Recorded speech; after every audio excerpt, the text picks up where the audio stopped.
Viime päivien uutiset Gazasta ovat olleet kylmääviä. Israel on laajentanut hyökkäystään Gazan keskiosiin. Alueella on huutava pula humanitaarisesta avusta ja satoja palestiinalaisia on tapettu heidän etsiessään ruokaa ja vettä. Mikä on tilanne Lähi-idän kriisissä ja mihin Israel pyrkii sotkeutumalla myös Syyrian tilanteeseen?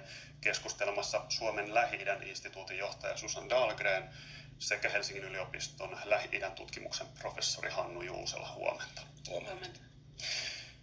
Niin, Hannu, aloitetaan siitä, miten kuvailisit tilannetta Gazassa tällä hetkellä?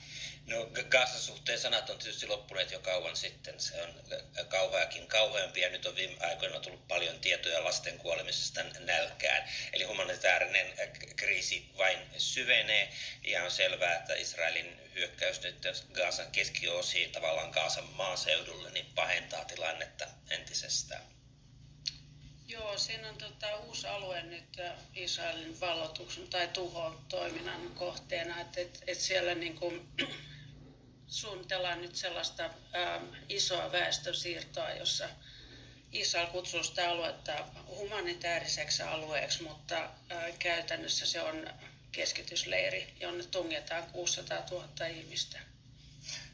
No, viikonloppuna Israel jatkoi eri uutistoimistojen mukaan ruoka-avustuksia hakevien ihmisten ampumista. YK:n mukaan Gazassa on kuollut kesän aikana useita satoja avustuksia hakemaan lähteneitä ihmisiä ja ihmisiä kuolee myös tosiaan nälkään. Niin miksi Israel tappaa apua hakevia ihmisiä, Susan Dahlgren?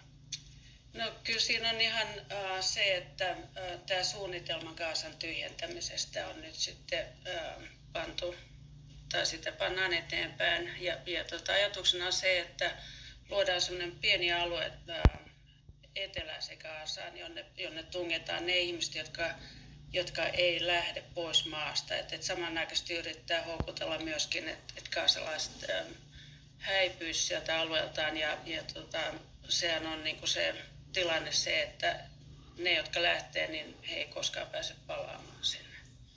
Näihin kuolemisiin liittyy paljon tämmöisiä rakenteellisia syitä, eli avustuspaikkoja on yksinkertaisesti aivan liian vähän, jolloin se johtaa siihen, että siihen tulee valtavasti ihmisiä per paikka.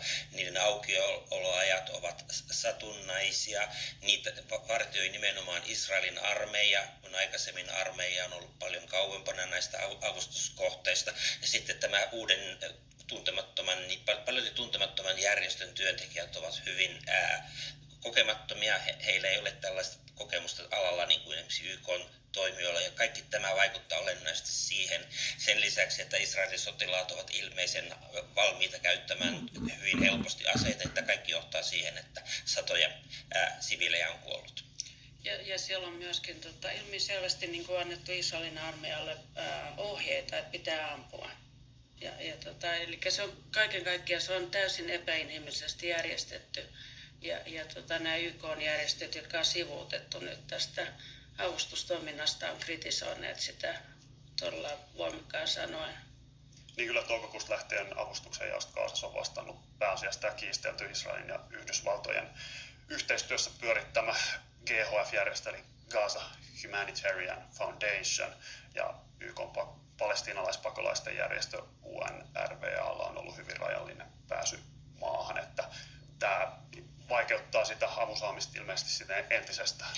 Kyllä, se on hyvin olennainen ja se on tähän sillä lailla hyvin järkyttävä siinäkin mielessä, että jo siinä vaiheessa kun tähän ryhdyttiin, niin kaikki sanoivat, että tämä kaos tulisi olemaan lopputuloksena.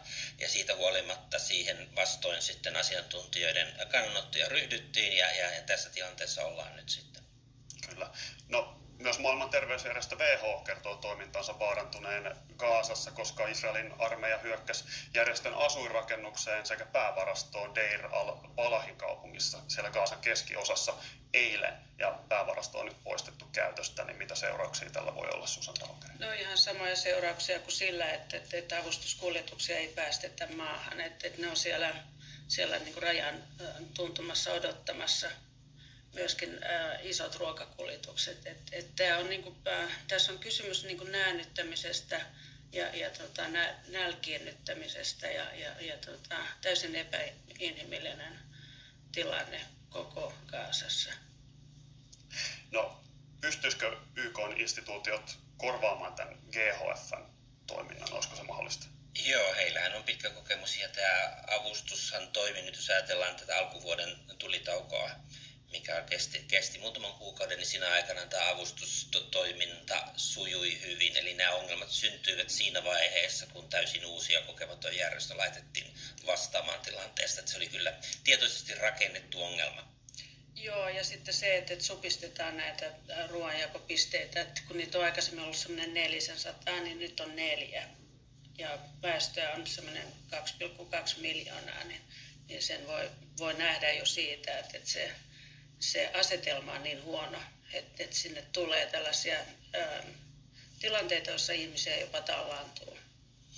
Deir el-Balahin hyökkääminen on siinä mielessä myös ongelmallista, että se on ollut kaikkein vähiten iskujen kohteena ja siellä nimenomaan kansainväliset järjestöt ne ovat pyrkineet varastoimaan avustuksiaan ja toimimaan sieltä käsin. Nyt tämä entisestään sitten vaikeutuu ja tämä varmasti pahentaa tilannetta sitten osaltaan entisestään.